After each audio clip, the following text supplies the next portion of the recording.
Magandang umaga, ngayon po ay araw ng Lunes, July 1, 2024 at update po muli tayo sa lagay ng ating panahon. Ayon sa Pag-asa, patuloy po na umiiral ngayon ang easterlies o mainit na hangin na nagmumula sa dagat Pasipiko at nakakaapekto sa eastern section ng ating bansa.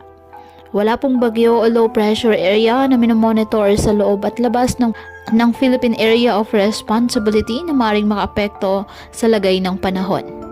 Ngayong araw, asahan ang maulap na kalangitan na may kalat-kalat na pag-ulan at thunderstorms sa Davao Region dahil po sa easterlies.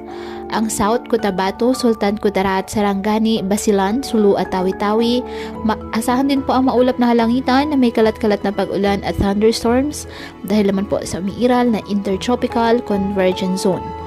At ang Caraga, Eastern Visayas, Bicol Region, Quezon at Aurora, bahagyang maulap hanggang sa maulap na kalangitan with isolated rain showers or thunderstorms dahil po sa easterlies. At apektado naman ng mga localized thunderstorms ang Metro Manila at nalalabing bahagi ng ating bansa.